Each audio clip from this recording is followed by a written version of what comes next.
The mansion stood like a fortress, every corridor meticulously maintained, every servant trained to anticipate orders before they were spoken. Outside, the world feared his name, whispered it in caution, and respected it with a mixture of awe and terror.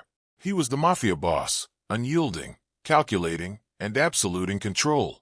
Every aspect of his empire reflected his meticulous nature: schedules, finances, security. Even the smallest details of his personal appearance were executed with precision. He moved through his world like a shadow of authority, commanding obedience without raising his voice, ensuring that everything bent to his will. And yet, in the center of this carefully controlled existence was a small, bright anomaly: his daughter. She was chaos incarnate to him, yet the one thing in his life he could not dominate. When she laughed, it was loud and unrestrained, breaking the tension that clung to the walls. When she cried, it pierced the armor he had built around himself, leaving him exposed in ways no enemy ever had. Staff tiptoed around her moods, anticipating her needs, because even they understood she was the only part of him that could not be commanded. Her presence softened corners of his world he refused to acknowledge, creating cracks in his otherwise flawless control. He maintained his authority with everyone else: strict rules, unwavering expectations, and zero tolerance for mistakes. Yet with her, he bent subtly, granting small freedoms, indulging requests, and letting laughter fill spaces that were otherwise dominated by fear. Even the house itself seemed to shift for her, a room left slightly ajar, sunlight allowed to spill freely across the polished floors, a toy carelessly abandoned in the hallway. The Mafia boss ruled empires, orchestrated fear, and managed danger at every turn, but he could not orchestrate the joy of his daughter, nor could he control the warmth and innocence she brought into his life, a power no amount of money or force could rival. It started with a quiet complaint, almost casual, that sliced through the calm of the morning. "Dad, my back hurts." The words were soft, hesitant, yet somehow heavy with a weight he didn't expect. He looked up from the papers on his desk, the carefully ordered charts and documents that dictated the rhythm of his day, and paused. For a moment, he dismissed it with a small wave of his hand. Children got aches. It was normal. Probably nothing. But even as he muttered an automatic, "Drink some water. You'll be fine," a flicker of unease settled in his chest. His daughter had never complained before. She was usually so vibrant, so untouchable by worry. That tiny whimper of discomfort gnawed at something in him. He found himself watching her more closely than usual, noting how she shifted her weight when she walked, how she tried to stretch without making a sound. Irritation mingled with worry, a combination he knew all too well. Irritation because the timing was inconvenient, because he had schedules to maintain, because the order of the day could not be disrupted. Worry because she was his world, and even the smallest threat to her well-being sent a ripple through his meticulously controlled existence. He prided himself on being untouchable, on managing risk and danger with precision, yet he realized with a jolt that her health was something entirely beyond his control. No strategy, no force, no careful planning could shield her completely from pain, illness, or harm. He stood, moving closer to her, his gaze scanning for signs of injury. "Show me where it hurts," he said, his tone softer than he intended, betraying the anxiety he had tried to bury. Her eyes, wide and trusting, met his, and for the first time that morning, he felt the fragile, terrifying vulnerability of a parent who cannot protect completely. Every instinct screamed at him to act, to take control, to fix what he had no way of preventing. The papers on his desk, the empire he managed, the fear he wielded over others, it all seemed inconsequential compared to the sudden, pressing realization that her pain, however minor it might be, had the power to destabilize him in ways no rival ever could. He knelt beside her, trying to make sense of her complaints, his hand steady despite the unease creeping through him. "Let me see," he murmured, his voice low, careful, commanding attention not just from her, but from himself. He lifted the edge of her shirt, expecting to see nothing more than the normal, unremarkable skin of a healthy child. What he saw instead froze him in place, stealing the usual certainty that always accompanied his every decision. The marks were subtle, almost hidden, yet unmistakable, patterns and discolorations that didn't belong, irregular enough to send a jolt of panic through his chest. He blinked, hoping the dim light had deceived him, that he was imagining something that wasn't there. But the reality was undeniable. His control, his understanding of his world, of everything he could dominate and manage, slipped like sand through his fingers. For the first time in a long while, he felt powerless. A cold shock traveled through him, tightening his chest, speeding his heartbeat. Questions collided in his mind, unbidden and relentless. How did he miss this? Was it serious? Could it have been worse than he feared? He had faced enemies who tried to dismantle his empire, rivals who plotted in shadows, betrayals that threatened his life. But none of that had prepared him for this sudden, intimate vulnerability. She watched him, trusting and innocent, unaware of the storm his mind had become. He felt a rush of helplessness, a parent's dread he could not suppress with authority, fear, or intimidation. The shift was instantaneous. From the Mafia boss who controlled fear and chaos, he became a man staring at a fragility he could not fix with money, power, or strategy. Every instinct that had once assured him of dominance over life now whispered one terrifying truth. Here, in this private, delicate moment, he was powerless, and she was his only responsibility. The moment the reality hit him, a surge of adrenaline overtook everything else. His calm, controlled exterior, the one that commanded respect, fear, and obedience, slipped just enough to reveal the frantic core beneath. He rose from his kneeling position, moving with a speed and precision that came from years of managing crises, yet his hand shook slightly, betraying the panic he felt inside. Every second mattered. He could not waste a single one. "Call Dr. Moretti immediately," he barked at a nearby assistant, his voice steady but edged with urgency. His tone left no room for hesitation. The staff scrambled instantly, trained to respond to emergencies, yet even they sensed the rare crack in their boss's composed demeanor. He moved to clear the hallway, instructing the guards with sharp gestures to make way, to ensure no interruptions, no delays. Every movement was deliberate, calculated, but underneath, his mind raced with worst-case scenarios, unthinkable possibilities. He reached for his phone again, dialing contacts he had only ever relied on for business crises, now desperately hoping for someone who could act fast in a personal, human emergency. The daughter clung to him, sensing the tension, and he placed a reassuring hand on her shoulder, forcing himself to exude control while internally teetering on the edge of fear. Orders flowed rapidly, medications to prepare, emergency transport to arrange, schedules to adjust.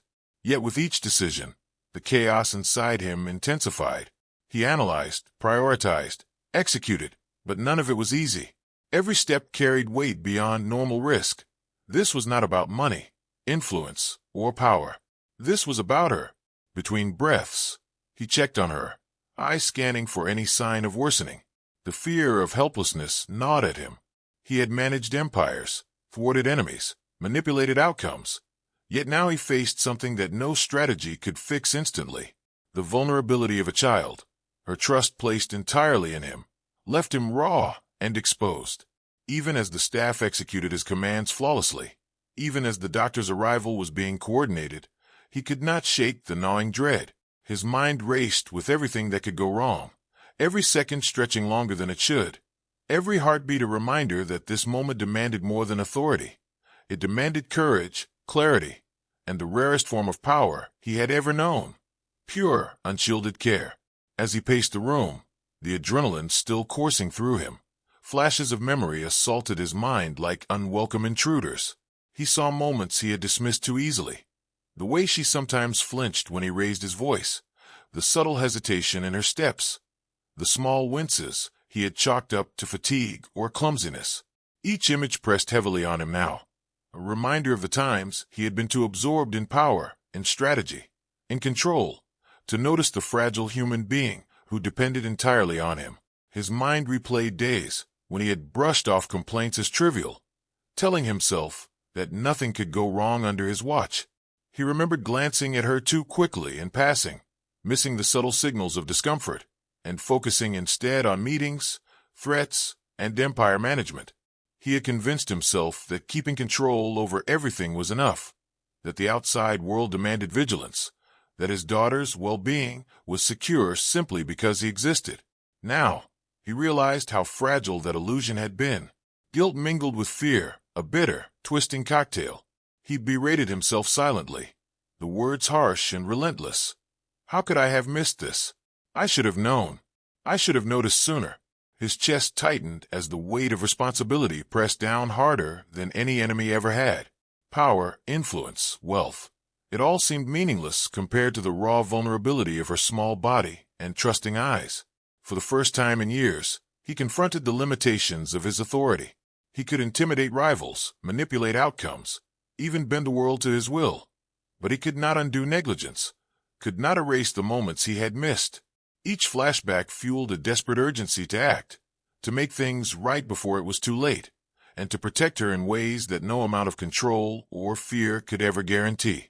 She clung to him instinctively, her small hands gripping his sleeve, as if anchoring herself to the one person she knew she could trust.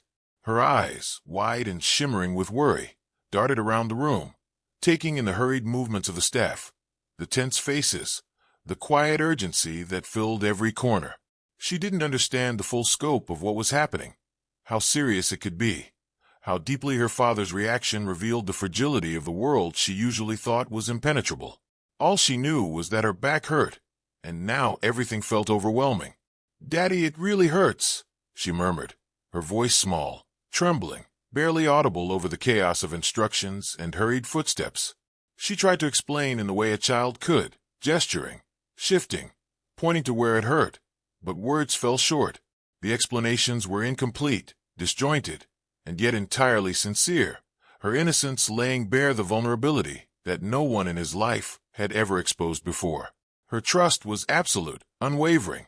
Even as he paced, barking orders and coordinating emergency care, she felt the tension in his movements and yet found solace in the warmth of his hand on her shoulder. His presence alone was a shield, and she instinctively knew that if anyone could protect her from the pain, from the unknown, it was him. She looked up at him repeatedly, seeking reassurance, hoping silently that his strength would reach her even in the moments he faltered. The stark contrast between her innocence and the darkness surrounding him was undeniable. Outside these walls, he dealt with threats, betrayal, and bloodshed, worlds where fear and violence dictated every move. Yet here, in this quiet corner of his empire, her fragility and trust forced him to confront emotions he had long buried: fear, love, and the terrifying responsibility of keeping someone safe. Her small explanations, her unguarded cries, her reliance on him, it all intensified the weight on his shoulders. Every instinct he had honed for dominance and control now redirected toward gentleness and care. In her fear and innocence, he saw a mirror to his failures and a reason to act with more than authority. He had to act with heart. For her, nothing else mattered. He didn't pause to think twice. Instinct took over, honed from years of commanding chaos, but now directed toward something far more personal than any business deal or criminal maneuver. Every second was critical, and he moved with a combination of precision and raw urgency, issuing orders in rapid succession. "Call Dr. Moretti. Now. Prepare the car. I want no delays. Clear the hallways. Everyone out. Give us space." His voice, though controlled, carried a tension that rippled through the staff, who instantly recognized the rare, unshielded panic beneath it. Assistants scrambled to execute his commands, but even trained hands could feel the unusual edge in his tone. Guards exchanged subtle glances, noting how his usual composed, untouchable demeanor had fractured, replaced by a frantic efficiency fueled by concern rather than authority. The mansion itself, so meticulously managed, seemed to respond to the urgency. Doors opened swiftly, lights adjusted, and the path cleared without hesitation, as if the entire household acknowledged that this was no ordinary crisis. He moved back to his daughter, kneeling beside her to check her comfort while barking instructions to the staff. Every breath he took was sharp and deliberate, balancing speed with careful attention to her well-being. He ensured she was supported, that she could move without strain, while simultaneously coordinating the arrival of medical care and the preparation of emergency transport. Even as he directed others, he couldn't fully suppress the fear gnawing at his chest. He had faced life-or-death situations countless times, but this was different. There were no contingencies, no negotiation, no intimidation that could guarantee safety. The stakes were personal, intimate, and raw. Every glance at his daughter reminded him of what he was fighting for. For the first time in a long time, those around him saw a side of the Mafia boss rarely revealed: vulnerable, human, and utterly devoted. Power and control had given way to instinctive love, and the mansion, usually a fortress of fear, became a space of urgent care and fragile hope. The doctor arrived quickly, a composed figure amidst the flurry of activity, but even his professional calm could not mask the gravity of what he saw. He knelt beside the girl, gently examining her back, his hands skilled and steady, his eyes scanning every detail with precision. "We need to take this seriously," he said, his voice firm yet measured, knowing the urgency of the moment. "There are signs that indicate a condition that requires immediate attention and ongoing care. If neglected, it could lead to complications that are much harder to treat later." The Mafia boss listened, every word slicing through the armor he had carefully constructed over decades. He had managed threats, betrayal, and danger countless times, but this was different. Here was a vulnerability he could not dominate with fear or strategy. His chest tightened, his jaw clenched, and for a moment, he allowed himself to feel the full weight of helplessness. This was not about influence, contracts, or intimidation. It was about his child, his one unshakable soft spot. He leaned closer, his gaze fixed on the doctor, trying to absorb every instruction: treatment plans, precautions, follow-ups. The medical jargon, simplified though it was, felt overwhelming. He repeated the words silently in his mind, mentally organizing steps, contacting specialists, and calculating how to protect her while ensuring proper care. Every detail mattered. The daughter, watching her father's reaction, felt a mixture of fear and reassurance. She saw the rare vulnerability in the man who otherwise seemed invincible. His hands trembled slightly as he brushed her hair from her face. His eyes softened, betraying the depth of his worry. In that moment, she realized the magnitude of his love, how much he cared, how much he feared losing her. The doctor continued, explaining the steps needed for recovery, the adjustments in lifestyle, and the careful monitoring required. With each word, the boss absorbed the reality, his mind racing with plans, contingencies, and protection. Yet even amidst the chaos, he never let go of her hand, never let his attention falter. Their bond deepened, forged not through control or wealth, but through raw fear, trust, and the recognition that love could be both terrifying and profoundly human. He watched her closely, every small movement, every wince, every quiet breath. For decades, his world had been ruled by money, influence, and fear, a language he had mastered and wielded effortlessly. But here, in this quiet hospital room, none of that mattered. No sum of money could instantly heal pain. No command could erase vulnerability. The realization hit him hard, unrelenting. Some things, the most important things, required more than power. They required presence, patience, and love. He leaned closer to her, his hands gentle as he adjusted her position, making sure she was comfortable. He whispered reassurances, his voice soft and steady, a stark contrast to the authority it usually carried. Every motion was deliberate, careful, and filled with tenderness he rarely allowed himself to display.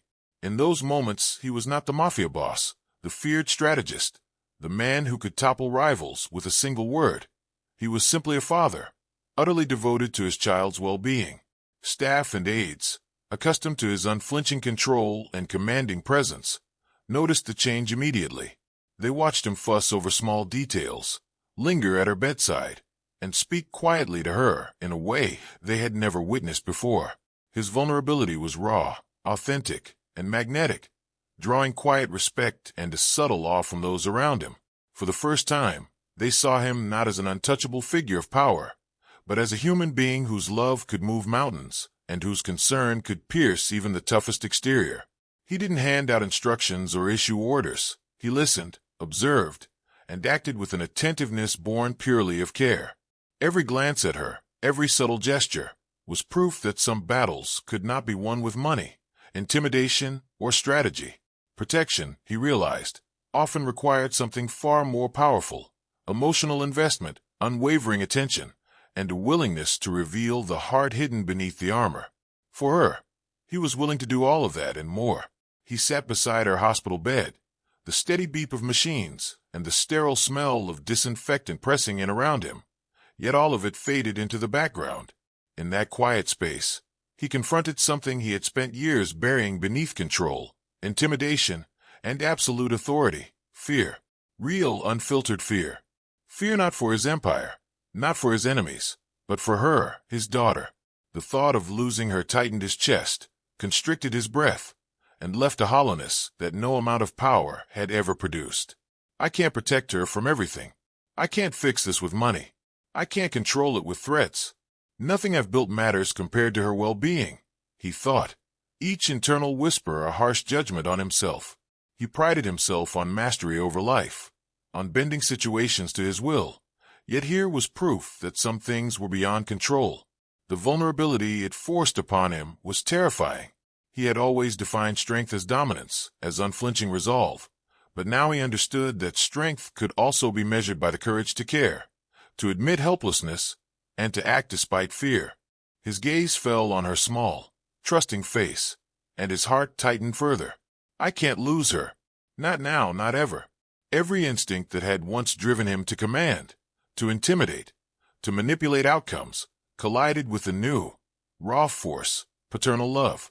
The dichotomy rattled him, leaving him tense yet resolute. He could no longer rely on his usual armor. Vulnerability had entered his world, and he had to navigate it carefully. In this confrontation with himself, he realized the depth of what it meant to truly love someone, exposed, unguarded, and utterly dependent on his care. Fear, weakness, and love intertwined, leaving him raw but human. For the first time, the Mafia boss understood that some battles could not be fought with strategy. Some victories required the heart alone. Days passed in a rhythm both tense and tender. Medical treatment continued, and slowly, the girl's discomfort began to ease. Each small improvement, her sigh of relief, the tiniest smile, the way she could sit or move with less pain, felt like a victory far greater than any he had ever achieved in his life of control and command. The Mafia boss watched intently, lingering at her side, offering quiet reassurances, adjusting pillows, and ensuring she had everything she needed. His eyes, once cold and calculating, now softened with the steady beat of worry and care. He realized that his usual instinct to dominate, to dictate, and to control could not entirely govern this delicate situation. There was a balance to be found, a middle ground between fear and love, authority and tenderness. He had to learn to act without overwhelming, to intervene without suffocating, and to protect without frightening. Each day presented lessons in patience, empathy, and subtle understanding, a language his daughter spoke effortlessly, one that he had to learn anew. As she healed, the distance that had once existed between them diminished. Their interactions grew more natural, filled with laughter, small jokes, and gentle teasing. He noticed the way she looked at him when he offered comfort, a trust so complete it was humbling. In turn, he began to lower the walls he had spent decades building, allowing vulnerability to show not as weakness, but as proof of love. The staff observed this transformation with quiet awe. The boss who had always ruled through fear now ruled through presence and care, his power redirected toward nurturing instead of commanding. In this delicate, intimate space, their bond deepened, emotional, tender, and real. It was no longer about authority or control. It was about trust, love, and mutual understanding. In caring for her, he had discovered not only her strength, but the hidden depths of his own capacity to love without reservation. In the quiet aftermath, as the girl laughed and played once more, he sat back and allowed himself a rare moment of reflection. For years, he had been feared, an untouchable figure commanding empires, shaping outcomes, and bending the world to his will. Power had been his language, control his armor. Yet, all of that seemed fragile, almost meaningless, in the face of the simple, undeniable truth. Love, attention, and care were forces far stronger than intimidation or wealth. He realized that even the strongest, most feared people could be profoundly human. Vulnerability was not weakness. It was a doorway to connection, a mirror reflecting the depth of emotion they often buried beneath authority.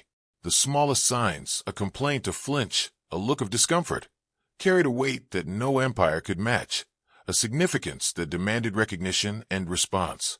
Had he ignored these subtle cues, had he dismissed the fragile signals, he might have faced a loss no amount of power could undo. Cherishing loved ones required more than presence. It demanded awareness, patience, and the courage to step beyond control. The lessons he had learned were clear. Never take trust for granted. Never assume strength can replace tenderness. And never underestimate the quiet needs of those who rely on you completely. In watching his daughter recover, he understood that real power lay not in fear, but in love, the kind that reveals the heart beneath the armor, the kind that transforms lives quietly but irrevocably. In that revelation, he vowed to never again overlook what truly mattered, the small, precious moments that define a lifetime of care.